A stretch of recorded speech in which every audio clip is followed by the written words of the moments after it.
Kate Chopin, a talented and prolific writer, was later acclaimed for her finely crafted short stories.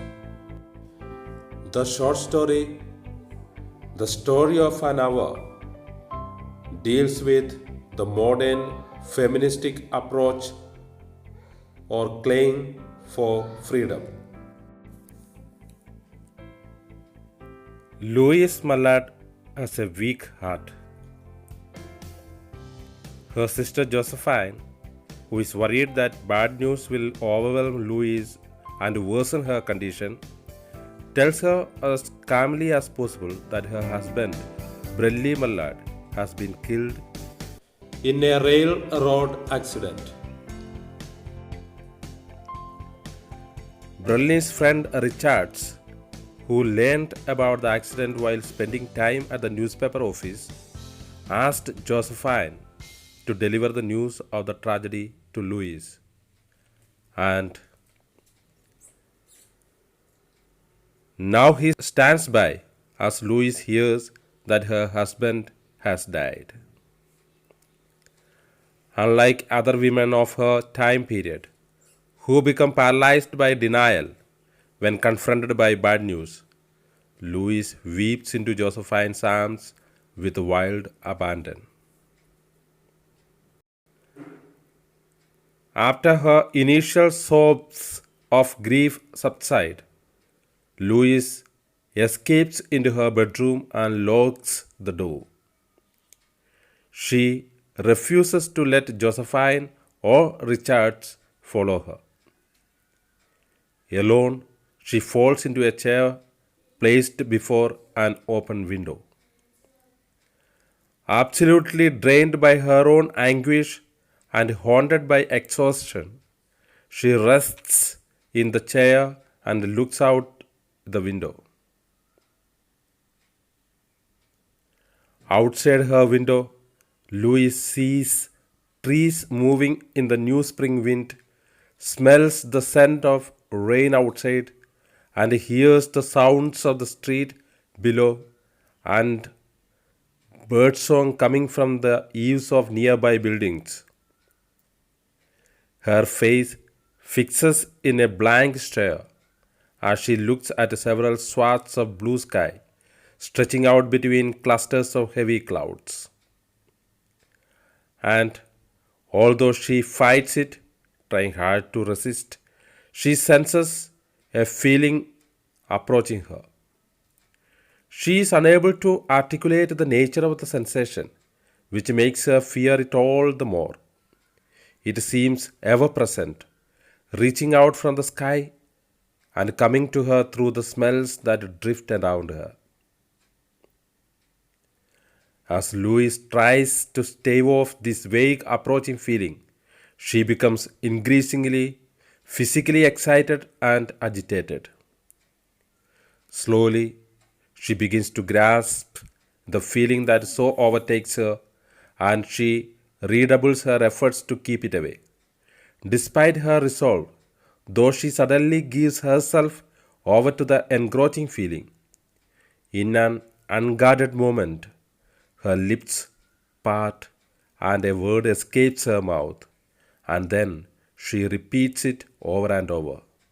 Free, free, free.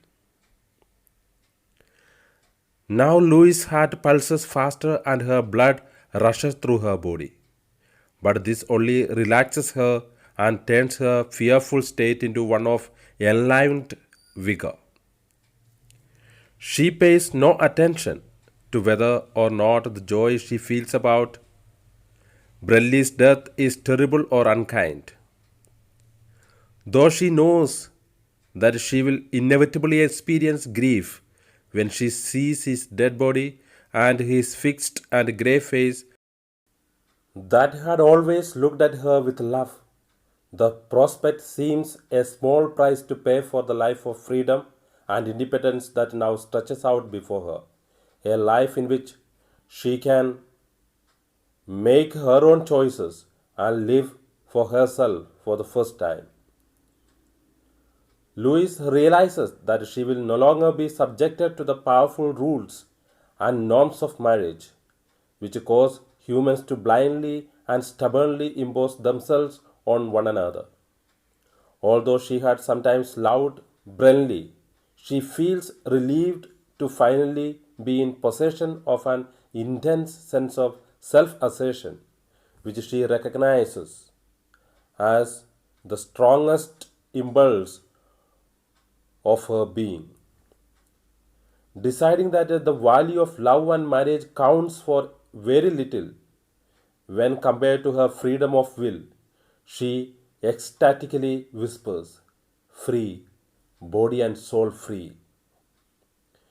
Meanwhile, worried that Louise will make herself sick by staying alone in her bedroom, Josephine kneels outside the room and begs her sister through the keyhole to open the door. Louise tells Josephine to go away and that she is not making herself ill. She keeps her joy to herself and revels in the idea that her new life, which will be full of freedom, is totally and completely her own. She says a short prayer that her life will be long and knows that it was just the day before when she wished it would be short. Eventually, Louise rises from her chair and opens the door, just as Josephine begs her to. Louise's eyes are alight with triumph, and without realizing it, she carries herself like a kind of goddess. She embraces her sister. Together, the two sisters descend the stairs, where Richard stands waiting at the bottom. As they do so, they hear the sound of a key opening the front door. Without warning, Brenly Mallard appears in the doorframe, utterly unaware of any train accident. He had been far from the scene of the tragedy. Calmly standing at the bottom of the stairs, he is shocked by Louise's deafening scream and by Richard's futile attempt to shield him from his wife's view.